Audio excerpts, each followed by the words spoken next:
अध्यक्ष महोदय जी, आपने आज मुझे इस चर्चा में भाग लेने का मौका दिया, इसके लिए मैं आपको धन्यवाद देती हूँ। आज जिस विषय पे हम चर्चा कर रहे हैं वह केवल एक विषय नहीं है, भारत की आत्मा का एक हिस्सा है। हमारा राष्ट्रगीत उस भावना का प्रतीक है जिसने सोए हुए, गुलामी में सोए हुए भारत के लोगों को जगाया, जिसने उन्हें हिम्मत दी कि ब्रिटिश साम्राज्य के सामने खड़े होकर वह सत्य और अहिंसा के नैतिक हथियारों के साथ सामना कर पाए। आज ये चर्चा एक भावना के ऊपर है।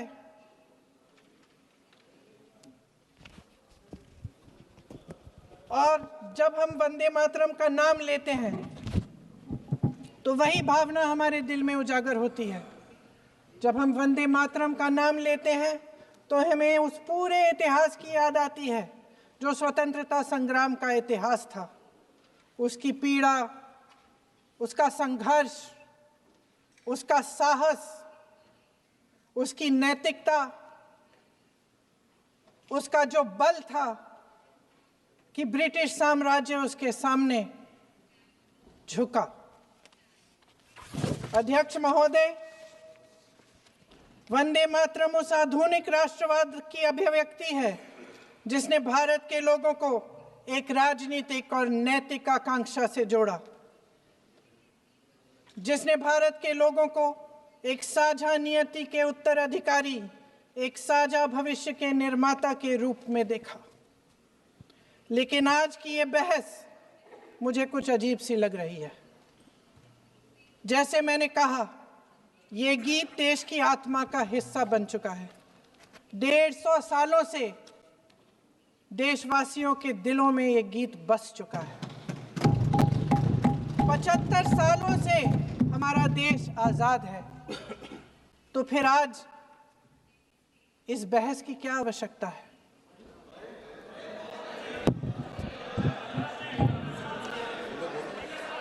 हमारा यहाँ मकसद क्या है? जनता से हमें दिया गया दायित्व, जनता का विश्वास, उनके प्रति हमारी जिम्मेदारी, हम किस तरह से इसका इस्तेमाल कर रहे हैं, हमें ये सोचना चाहिए। क्योंकि अब इस मोड़ पर हम इस सदन में अपने राष्ट्रगीत पर भी बहस करेंगे। आपने बहस मांगी है, आपने बहस मांगी है। आप तो इलेक्टोरल रिफॉर्म्स की बहस नहीं मांग रहे थे कि जब तक हम इस पर बहस नहीं करेंगे तब तक उस पर बहस नहीं होगी। इसकी वजह क्या है? इसकी वजह क्या है? हम आज यहाँ ये बहस क्यों कर रहे हैं? हमारा राष्ट्रगीत है, इस पर क्या बहस हो सकती है? हम ये बहस यहाँ आज 2 वजहों से कर रहे हैं। पहला कि बंगाल का चुनाव आ रहा है, हमारे प्रधानमंत्री अपनी भूमिका निभाना चाहते हैं उसमें। और दूसरी वजह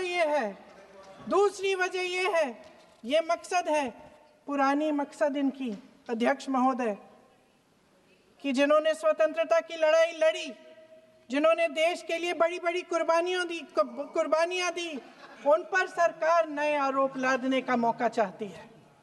देश का ध्यान फिर से जनता के ज्वलंत मुद्दों से भटकाना चाहती है। यही एक मकसद है आपका। आपका मकसद है कि हम फिर से उसी अतीत में मंडराते रहें, उसी की तरफ हम देखते रहें जो हो चुका है, जो बीत चुका है, क्योंकि ये सरकार वर्तमान और भविष्य की ओर देखना ही नहीं चाहती। वे इस काबिल ही नहीं रही। सच्चाई ये है अध्यक्ष महोदय कि आज मोदी जी वह प्रधानमंत्री नहीं रहे जो एक समय में थे। सच ये है कि ये दिखने लगा है, उनका आत्मविश्वास घटने लगा है, उनकी नीतियां देश को कमजोर कर रही हैं। और मेरे सत्ता पक्ष के साथी चुप इसलिए हैं क्योंकि अंदर अंदर से वे भी इस बात से सहमत हैं। आज देश के लोग खुश नहीं हैं अध्यक्ष महोदय, परेशान हैं, तमाम समस्याओं से घिरे हुए हैं, तमाम समस्याओं से घिरे हुए हैं और उन समस्याओं का हल आप निकाल नहीं रहे हैं। हाँ ठीक है, उसका भी बोल लेंगे, समय आएगा तो उसका भी बोल लेंगे, बल्कि कल समय आ रहा है, चुनाव पे चर्चा होगी, उस पे भी बोलेंगे। अध्यक्ष महोदय, इनके भी अपने लोग दबी जबान में कहने लगे हैं कि सारी सत्ता को केंद्रित करने से देश का नुकसान हो रहा है। इस बीच अगर हम अतीत की बातें नहीं करेंगे तो कौन सी बातें करेंगे? ये किसी और बात के काबिल ही नहीं है, सिर्फ ध्यान भटकाना है जनता का। इसलिए आज हम वंदे मातरम पर चर्चा कर रहे हैं। वंदे मातरम देश के कण कण में जीवित है, इस पर बहस नहीं हो सकती। लेकिन चलिए, आपने बहस मांगी, आप बहस करना चाहते हैं, बहस करते हैं। आज इस चर्चा को प्रधानमंत्री जी ने शुरू किया, उन्होंने भाषण दिया और इसको कहने में कोई झिझक नहीं है कि भाषण अच्छा देते हैं, थोड़ा सा लंबा, लेकिन भाषण अच्छा देते हैं। सिर्फ एक कमजोरी है, अगर आप इजाजत दें तो मैं बोलूं, एक कमजोरी है। हाँ, उसी पे बोल रहे हैं, वंदे मातरम पे बोलो आप। अब सर मैंने तारीफ कर ली, तो थोड़ा और विषय वंदे मातरम का है तो हम वंदे मातरम पर ही रखें, ठीक रहेगा। सर ये वंदे मातरम पे ही है। सर आपने प्रधानमंत्री जी तक सुना था, अब तो शुरू नहीं हुए। सर भाषण बहुत अच्छा देते हैं, लेकिन तथ्यों के मामले में कमजोर पड़ जाते हैं, बहुत कमजोर। इसमें भी एक कला होती है कि तथ्यों को किस तरह से जनता के सामने रखा जाए। मैं तो नहीं हूं, जनता की प्रतिनिधि हूं, कलाकार तो नहीं हूं। इसीलिए मैं भी सदन के सामने कुछ तथ्य रखना चाहती हूं, लेकिन सिर्फ तथ्य के रूप में रखना चाहती हूं।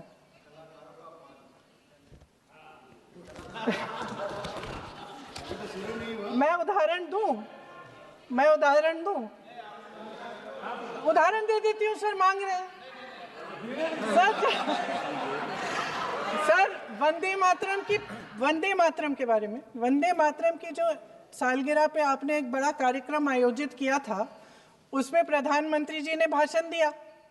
उसमें उन्होंने कहा कि 1896 में पहली बार गुरुदेव रविंद्रनाथ टैगोर ने ये गीत एक अधिवेशन में गाया। उन्होंने ये नहीं बताया कि कौन सा अधिवेशन था, महासभा, हिंदू महासभा का अधिवेशन था, आरएसएस का अधिवेशन था। किस बात से कतरा रहे थे कि ये कांग्रेस का अधिवेशन था? और उदाहरण दूं कि मैं अपना भाषण जारी रखूं? दे रही हूं। जो वंदे मातरम की जो क्रोनोलॉजी है वो भी आप समझिए, जो असली क्रोनोलॉजी है। 1875 में महाकवि बंकिम चंद्र चट्टोपाध्याय ने इस गीत के पहले दो अंतरे लिखे, जो आज हमारे राष्ट्रगीत घोषित हुए हैं, मतलब जो घोषित हुए थे और जिसको हम आज अपना राष्ट्रगीत कहलाते हैं। ये पहले दो अंतरे लिखे। 1882 में 7 साल बाद उनका एक उपन्यास प्रकाशित हुआ, आनंद मठ। उस उपन्यास में यही कविता उन्होंने प्रकाशित की, लेकिन इसमें 4 अंतरे जोड़ दिए। 1896 में कांग्रेस के अधिवेशन में गुरुदेव रविंद्रनाथ टैगोर ने पहली बार ये गीत गाया। 1905 में बंगाल के विभाजन के खिलाफ आंदोलन के समय वंदे मातरम जनता की एकता की गुहार बनकर गली गली से उठा। गुरुदेव रविंद्रनाथ टैगोर जैसे महान स्वतंत्रता सेनानी इस गीत को खुद गाते हुए बंगाल की सड़कों पर उतरे। विद्यार्थियों से लेकर किसानों तक, व्यापारियों से लेकर वकीलों तक हर कोई ये गीत गाने लगा। इस गीत की शक्ति को समझिए। ब्रिटिश साम्राज्य इसको सुनकर कांपता था और हमारे देशवासी इसको सुनकर वे मन बनाते थे, वे हिम्मत बनाते थे कि इस भयंकर साम्राज्य के खिलाफ सत्य और अहिंसा के नैतिक हथियारों को लेकर शहीद होने की तैयारी करते थे। ये गीत मातृभूमि के लिए मर मिटने की भावना को जगाता है। इस गीत की शक्ति ये है, इस गीत का हमारे देश से जुड़ाव ये है। लेकिन 1930 के दशक में हमारे देश में जब सांप्रदायिक राजनीति उभरी, तब ये गीत विवादित होने लगा। 1937 में, अब ये मैं दूसरा उदाहरण देने वाली हूँ क्योंकि प्रधानमंत्री जी ने अपने भाषण में इसका उल्लेख किया और गलत किया, इसीलिए मैं इसके जो सच्चे जो तथ्य हैं वो आपके सामने रख रही हूँ। 1937 में नेताजी सुभाष चंद्र बोस कांग्रेस का अधिवेशन कलकत्ता में होने जा रहा था, उसका आयोजन कर रहे थे। तो जो मोदी जी ने पत्र सुनाया सदन में 20 अक्टूबर का और कहा कि जवाहरलाल नेहरू जी ने नेताजी को ये चिट्ठी लिखी और ये कहा कि इस पर चर्चा होनी चाहिए, उससे पहले 3 दिन पहले नेताजी सुभाष चंद्र बोस ने पंडित जवाहरलाल नेहरू को एक चिट्ठी लिखी थी जिसका जिक्र आपके प्रधानमंत्री ने नहीं किया। और इस चिट्ठी में सुन लीजिएगा,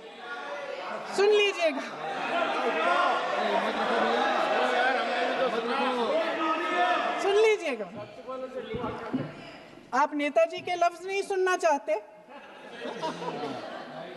बंगाल का चुनाव आ रहा है।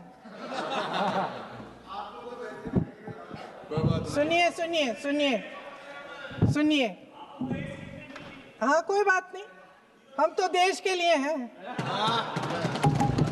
हम देश के लिए हैं। आप चुनाव के लिए, हम देश के लिए हैं। हम जितने भी चुनाव हारे, हम यहाँ बैठे रहेंगे और आपसे लड़ते रहेंगे और आपकी विचारधारा से लड़ते रहेंगे।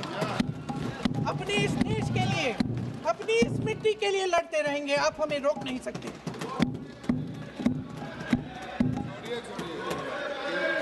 सुन लीजिए सुभाष चंद्र बोस जी ने क्या कहा, सुन लीजिए। My dear Jawahar, reference Vande Mataram. We shall have a talk in Calcutta and also discuss the question in the working committee if you bring it up there. I have written to Dr. Tagore to discuss this matter with you when you visit Santi Niketan. Please do not forget to have a talk with him when you visit Santi Niketan. ये 17 अक्टूबर को लिखी जाती है। 10 अक्टूबर को नेहरू जी इसका जवाब देते हैं और और 20 अक्टूबर को, हाँ ठीक है, 20 अक्टूबर को नेहरू जी इसका जवाब देते हैं। इस जवाब की एक पंक्ति प्रधानमंत्री जी ने सुनाई, बाकी पंक्तियां क्यों नहीं सुनाई? क्योंकि उनमें नेहरू जी क्या कह रहे हैं? There is no doubt that the present outcry against Vande Mataram is to a large extent a manufactured one by the communalists. Whatever we do, we cannot pander to communalists' feelings, but to meet real grievances where they exist. I have decided now to reach Calcutta on the 25th morning. This will give me time to see Dr. Tagore as well as other friends. समझ रहे हैं आप? प्रधान चुप है तो समझ ही गए होंगे। फिर क्या होता है? फिर नेहरू जी कलकत्ता जाते हैं और गुरुदेव जी से मिलते हैं और उसके अगले दिन गुरुदेव जी एक चिट्ठी लिखते हैं जिसमें वो लिखते हैं, अंग्रेजी में चिट्ठी है, उसका एक अंश मैं आपको हिंदी में बता देती हूँ, जिसमें गुरुदेव जी कहते हैं कि जो 2 अंतरे हमेशा गाए जाते थे उनका महत्व इतना गहरा था कि उस हिस्से को कविता के शेष हिस्से तथा पुस्तक के उन अंशों से अलग करने में उन्हें कोई कठिनाई नहीं थी। उन्होंने ये कहा कि स्वतंत्रता संग्राम में हमेशा से वही दो अंतरे ही गाए जाते थे और उनको गाते हुए कुर्बानी देने वाले सैकड़ों शहीदों के सम्मान के लिए उन्हें ऐसे ही गाना उचित रहेगा। उन्होंने यह भी कहा कि बाद में जोड़े गए अंतरों का सांप्रदायिक मायना निकाला जा सकता है और उस समय के माहौल में उनका इस्तेमाल अनुचित होगा। इसके बाद 28 अक्टूबर 1937 में कांग्रेस की कार्य समिति ने अपने प्रस्ताव में वंदे मातरम को राष्ट्रगीत घोषित किया। उन्हीं दो अंतरों को कार्य समिति की बैठक में महात्मा गांधी जी, नेताजी सुभाष चंद्र बोस, पंडित नेहरू, आचार्य नरेंद्र देव जी, सरदार पटेल जी, गुरुदेव रविंद्रनाथ टैगोर जी सब मौजूद थे। इस प्रस्ताव के ये सभी महापुरुष इस प्रस्ताव से सहमत थे। आगे क्या होता है ये भी सुना लूं। भारत की आजादी के बाद जब इसी गीत के इन्हीं दो अंतरों को 1950 में डॉक्टर राजेंद्र प्रसाद जी ने संविधान समिति में भारत का राष्ट्रगीत घोषित किया, तब लगभग यही महापुरुष मौजूद थे। इनके साथ साथ BR अम्बेडकर जी भी सभा में थे और इनके साथ साथ मेरे सत्ता पक्ष के साथियों के नेता श्री श्यामा प्रसाद मुखर्जी भी मौजूद थे। वही दो अंतरे राष्ट्रगीत घोषित किए। किसी ने कोई आपत्ति जारी नहीं की, कोई आपत्ति नहीं जताई। वैसे इन तथ्यों के साथ जुड़ा एक और तथ्य भी है जो मैं यहाँ पे आपके सामने रखना चाहती हूँ। आज हम अपने राष्ट्रगीत पर बहस कर रहे हैं, लेकिन हमारा राष्ट्रगान भी एक कविता का एक अंश ही है, एक लंबी कविता का एक अंश है। और इन दोनों राष्ट्रगीत और राष्ट्रगान के अंश को चुनने में सबसे बड़ी भूमिका गुरुदेव रविंद्रनाथ टैगोर की थी। वंदे मातरम के स्वरूप पर सवाल उठाना, जिसे संविधान सभा ने स्वीकार किया, न सिर्फ उन महापुरुषों का अपमान करना है जिन्होंने अपने महान विवेक से ये निर्णय लिया, मगर एक संविधान विरोधी मंशा को भी उजागर करता है। क्या सत्ता पक्ष के हमारे साथी इतने अहंकारी हो गए हैं कि अपने आप को महात्मा गांधी जी से, रविंद्रनाथ टैगोर जी से, राजेंद्र प्रसाद जी से, बाबा साहब अम्बेडकर जी से, मौलाना आजाद जी से, सरदार पटेल जी से, सुभाष चंद्र बोस जी से बड़ा समझने लग गए हैं? मोदी जी का अपने भाषण में ये कहना कि राष्ट्रगीत को एक विभाजनकारी सोच द्वारा काटा गया, उन सब महापुरुषों का अपमान है जिन्होंने अपना पूरा जीवन इस देश की आजादी की लड़ाई में झोंक दिया। वंदे मातरम को विभाजित करने का आरोप लगाकर आप पूरी संविधान सभा पर आरोप लगा रहे हैं, उसके हर एक नेता को दोषी ठहरा रहे हैं। यह हमारी संविधान सभा और हमारे संविधान का खुला वार है। और जहां तक जवाहरलाल नेहरू जी की बात है, जितनी देर हमारे प्रधानमंत्री देश के प्रधानमंत्री रहे हैं, 12 साल हो गए हैं, लगभग उतने ही सालों के लिए जवाहरलाल नेहरू जी जेल में रहे। किस लिए? इस देश की आज़ादी के लिए। उसके बाद 17 साल के लिए प्रधानमंत्री रहे। आप बड़ी आलोचना करते हैं इनकी, लेकिन अगर इन्होंने इसरो नहीं बनाया होता तो आज आपका मंगलयान नहीं होता। अगर DRDO नहीं बनाया होता तो तेजस नहीं बनता। अगर IIT और IIM नहीं बनाए होते तो हम आज IT में आगे नहीं होते। अगर एम्स नहीं बनाया होता तो हम कोरोना की जब बड़ी चुनौती का सामना कैसे करते? हाँ, वही बना कुछ भी।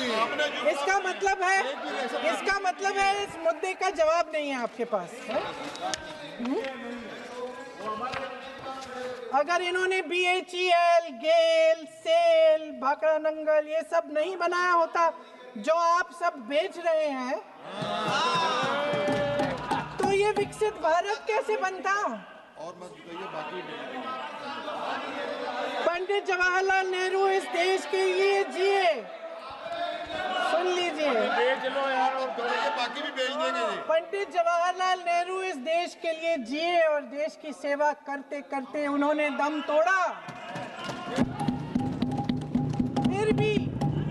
फिर भी सुन लीजिए, मेरी एक सलाह ले लीजिए, मेरी एक सलाह ले लीजिए। सर मैं आपको आपके माध्यम से सलाह दे रहे हैं, हम छोड़ना नहीं। सर मैं आपके माध्यम से एक सलाह दे देती हूँ। हमारे प्रधानमंत्री महोदय 12 सालों से इस सदन में हैं, मैं मात्र 12 महीनों से हूँ। फिर भी छोटी सी सलाह है। उन्होंने अभी हाल ही में चुनाव था, कुछ महीनों पहले उन्होंने एक सूची निकाली थी कि विपक्षी दलों ने और विपक्ष के नेताओं ने कितने अपमान किए हैं इनके, और उसमें शायद 90-99 ऐसे उन्होंने अपमानों की सूची बनाई थी। तो मैं उनको एक छोटी सलाह देना चाहती हूँ कि नेहरू जी से जितनी भी शिकायतें हैं, जितनी भी गलतियाँ उन्होंने की आपके जहन में, जितनी भी गालियाँ देनी है, जितना भी अपमान करना है, उसकी भी एक सूची बना दीजिए। नहीं, बात खत्म नहीं है।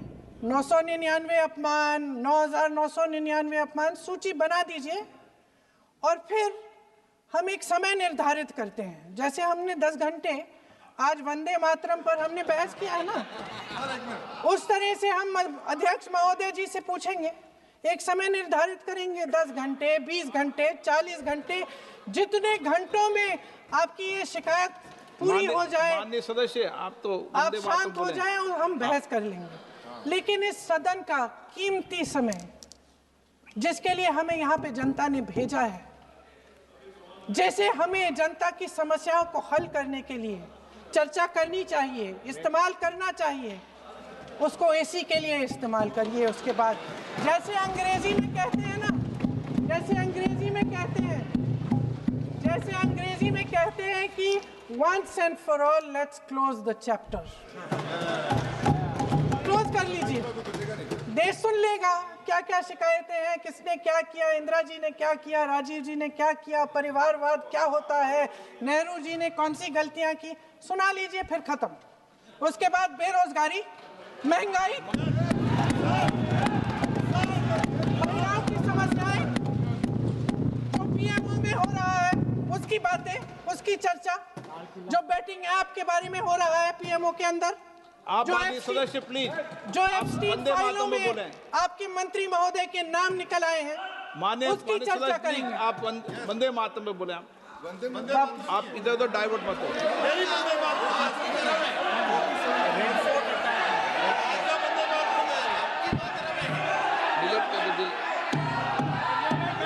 क्या हो गया? आप 1 मिनट, हाँ कर दो। क्या हो गया? अंत में चिड़ी गए।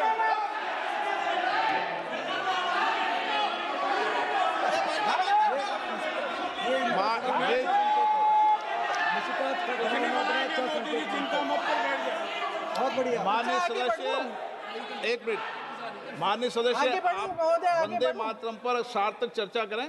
ठीक सर, इधर उधर सर, डाइवर्ट बात यही मत हो। थी सर, संक्षिप्त में बात यही थी कोई डाइवर्ट नहीं कि होना हम चाहिए अतीत अपन में को। बातें करते रहते हैं। माननीय सदस्य नहीं, आप बिना तथ्यों के कोई बात नहीं करें।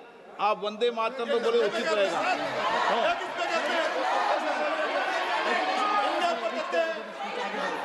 मैंने प्लीज। अध्यक्ष महोदय, मैं आपकी बात मानती हूँ, लेकिन बिना तथ्य के बहुत सालों के लिए ये हम पर आरोप डाल रहे हैं। हम चुपचाप सुनते हैं, इनको भी थोड़ी सी संतुलन होनी चाहिए, सुनने की थोड़ी सी हिम्मत होनी चाहिए। ये राजनीति है, हम बोलेंगे, आप वंदे मातरम बोलें। वंदे मातरम सर। महोदय, आज की ये बहस सिर्फ ध्यान भटकाने के लिए की जा रही है, क्योंकि ये सरकार इस देश के वर्तमान की असलियत छिपाना चाहती है। आज देश का युवा कितना परेशान है, कितनी मुश्किल में है, पेपर लीक होते रहते हैं, बेरोजगारी है, महंगाई इतनी बढ़ चुकी है, इसकी चर्चा हम सदन में क्यों नहीं कर रहे हैं? आरक्षण के साथ जो हो रहा खिलवाड़ है उसकी चर्चा हम यहाँ क्यों नहीं कर रहे हैं? महिलाओं की बात होगी, बड़े बड़े ऐलान होंगे, मगर उनकी परिस्थितियों को सुधारने के लिए कोई ठोस कदम यहाँ क्यों नहीं उठाया जा रहा है? इन्हीं दरवाजों के बाहर खड़े होकर पत्रकार तरह तरह, आपने कहा कि आरोप मत लगाइए बगैर तथ्य के, तो मैं बोलूं कि नहीं बोलूं? नहीं, बिल्कुल नहीं। नो, आप उधर की बात मत बोलो। आप जल्दी से बोल लेते हो, फिर आप सदन में बंद जो कर कुछ देना। भी बोले हैं वो तथ्यों से बोले। आपको हर चीज ऑथेंटिक करनी पड़ेगी, इसलिए आप तथ्यों से बोले। तत्ते पे लगाए। अच्छा सर, बड़े बड़े शहरों में प्रदूषण है, लेकिन हम इस सदन में बैठकर सिर्फ छोटी छोटी बातें करेंगे। जी, जो अतीत की बातें हैं ना, जो बार बार आप चाहते हैं कि हम पीछे देखें, लेकिन हम आगे भविष्य की बात, वर्तमान की बात, जो असली समस्याएं हैं उनकी बात न करें, ये छोटी बात होती है। आप में हिम्मत है तो भविष्य की बात करिए, हिम्मत है तो बात करिए कि बेरोजगारी क्यों है, कि पेपर लीक क्यों होते हैं। आप चेयर को एड्रेस करें। आपको अच्छा, खत्म कर लेती हूँ, चेयर के एड्रेस करो आप। अध्यक्ष महोदय जी, सच्चाई ये है कि इनका शासन दमन का शासन है। इनकी राजनीति दिखावे की राजनीति है, इवेंट मैनेजमेंट की राजनीति है, चुनाव से चुनाव तक राजनीति है, तरह तरह के ध्यान भटकाने वाले मुद्दों की राजनीति है। वंदे मातरम इस देश की उन्हीं उम्मीदों की गुहार है जिन्हें आपका शासन हर रोज ठुकरा रहा है। आज भी सरहद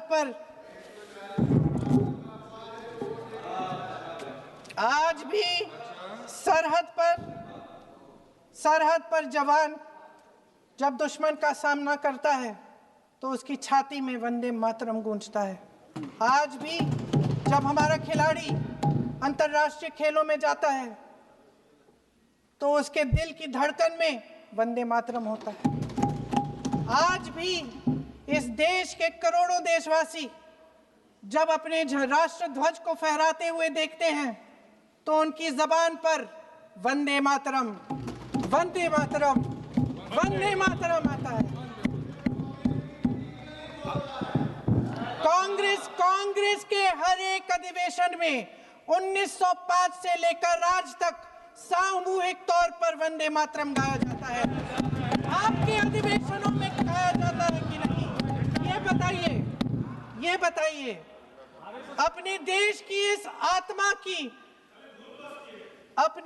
की आत्मा के इस महामंत्र को विवादित करके आप एक बहुत बड़ा पाप कर रहे हैं।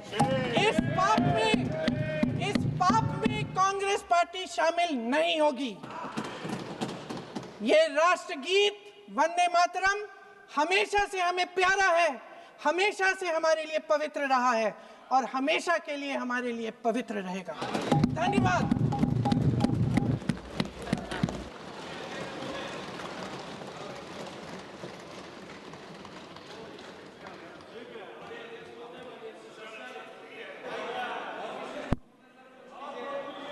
माननीय अध्यक्ष महोदय, माननीय सदस्य ने अपना वक्तव्य देते हुए अभी ये कहा कि वंदे मातरम जब महान कवि बंकिम दास चटर्जी जी ने लिखा था, तब उन्होंने